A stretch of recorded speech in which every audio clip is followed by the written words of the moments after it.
بسم اللہ الرحمن الرحیم نحمدہ و نصلی علی رسولہ الکریم اما بعد. I am Muslim. میں مسلمان ہوں. اچھی طرح سے سمجھیے اس بات کو. ایک مسلمان کیا کیا کر سکتا ہے اور اس کو کیا کیا کرنا چاہیے. اچھی طرح سے سمجھیے اس بات کو. اللہ رب العزت نے جب حضرت آدم علیہ السلام کو بنائے تھے تو فرشتوں سے فرمایا کہ میں ایک مٹی سے انسان بنانے والا ہوں. فرشتوں نے فرمایا یا اللہ وہ تو تیری نافرمانی کریں گے. اللہ تعالیٰ نے فرمایا جو میں جانتا ہوں وہ تم نہیں جانتے. اچھی طرح سے سمجھیے اس بات کو. ارادہ اور اختیار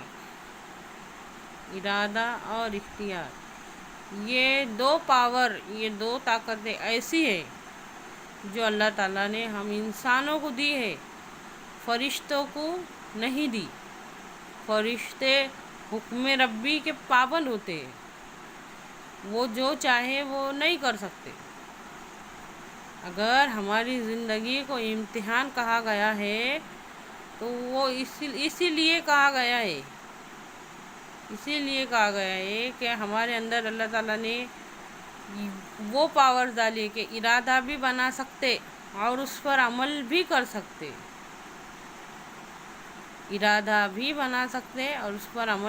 سکتے.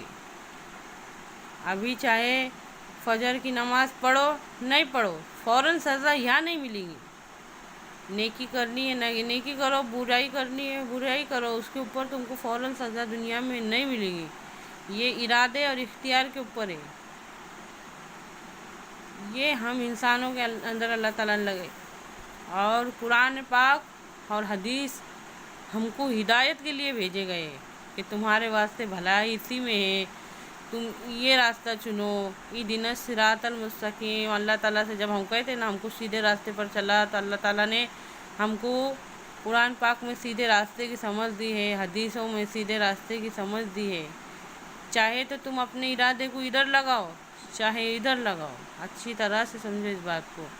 نام محمد اور علی رکھ دینے سے، نام زینب اور فاطمہ رکھ دینے سے مسلمان کا حق ادا نہیں ہوتا. آئی ایم مسلم کا کیا مطلب ہے؟ جس نے بھی کہا کہ میں مسلمان ہوں اس کے کہنے کا مطلب یہ ہو گیا کہ میں پابند ہوں. جس نے بھی کہا کہ میں مسلمان ہوں، اشہد اللہ الہ الا اللہ، تو سمجھو اس نے یہ کہہ دیا کہ میں پابند ہوں. ہم پابند ہیں، اللہ کے حکموں کے پابند ہیں، نبی کریم صلی اللہ علیہ وسلم کی تعلیمات پر چلنے کے پابند ہیں. آئی ایم مسلم کا مطلب یہ ہے. آج دنیا میں کروڑوں سے زیادہ کئی زیادہ مسلمان موجود ہیں. I am Muslim I am Muslim I am Muslim, ہر کسی کے پیشانی پہ بورڈ لگے رہا ہے آئی ایم مسلم کا. اس کا مطلب کیا ہے اچھی طرح سے سمجھو. ہم پابند ہیں. اشہد اللہ الہ الا اللہ و اشہد ان محمد عبدہ رسولہ نے ہم کو پابند بنا دیا ہے اچھی طرح سے. اور نبی کریم صلی اللہ علیہ وسلم سے تعلقات کی بنیادیں کیا ہے سمجھو. قرآن پاک میں اللہ تعالیٰ فرماتے ہیں سورہ آل عمران کی 31ویں آیت میں، اے پیغمبر کہہ دیجئے ان لوگوں سے کہ اگر تم اللہ سے محبت رکھتے ہو تو میری یعنی کہ نبی کریم صلی اللہ علیہ وسلم کی اتباع کرو، ان کی پیروی کرو، ان کے نقش قدم پر چلو تو اللہ کیا کرے گا؟ تمہارے گناہوں کو معاف کر دے گا، اور بے شک وہ معاف کرنے والا غفور رحیم ہے. آئی ایم مسلم کے مطلب کو سمجھو. اتنا آسان نہیں ہے. میں مسلمان ہوں. جس نے بھی کہا میں مسلمان ہوں وہ پابند ہے. اس کے ارادے کو اور اس کے اختیار کو اللہ کے واسطے استعمال کرنا پڑے گا. ہم ہمارا ارادہ اور ہمارا اختیار کا استعمال کر رہے ہیں. آج ہمارے صبح اٹھنے سے لے کے رات کو سونے تک غور کرو وہ بات کے اوپر کہ ہم ہمارا ارادہ اور اختیار کا استعمال کر رہے. اچھی طرح سے سمجھو اس بات کو.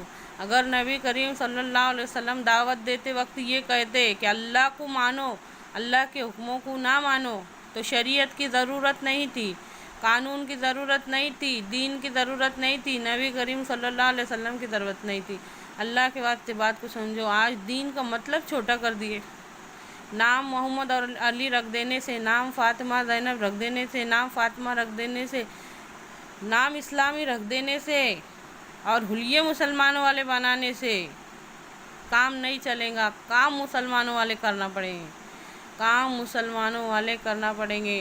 ہمارے نبی صلی اللہ علیہ وسلم کی آخری سانس تک کوشش تھی کہ برائی پر بھلائی کا راج ہو، برائی پر بھلائی کا راج ہو۔ اور ہماری کوشش کیا ہے؟ صبح سے لے کے رات سونے تک ہماری کوششیں کیا ہے؟ ہم اس گندے سسٹم کا حصہ ہے، ہم اس گندے معاشرے کا، ہم اس ظالم معاشرے کا ایک حصہ ہے۔ ہم خیر امت کا حق تو ادا نہیں کر رہے، اس برائی میں شامل ہے، اس برائی کے برے کاموں کے اندر ہمارا بھی حصہ ہے، اس ظلم کے اندر ہمارا بھی حصہ ہے۔ اچھی طرح سے سمجھو اس بات کو۔ اللہ تعالیٰ نے ہم کو خیر امت کا ٹائٹل دیا تھا، نبیوں والے ذمہ داری دے کے بھیجی گئی تھی مسلمانوں کو، اور ہم کیا کر رہے ہیں آج؟ ہم اس ظالم معاشرے کا ایک حصہ ہے۔ اللہ کے واسطے اچھی طرح سے سمجھو اس بات کو، غور سے سنو، اس کو سمجھنے کی کوشش کرو، یہی تعلیمات اپنی اولاد کے اندر بھی ڈالو۔ انشاءاللہ اللہ تعالیٰ کہنے اور سننے سے زیادہ عمل کی توفیق دے، آمین۔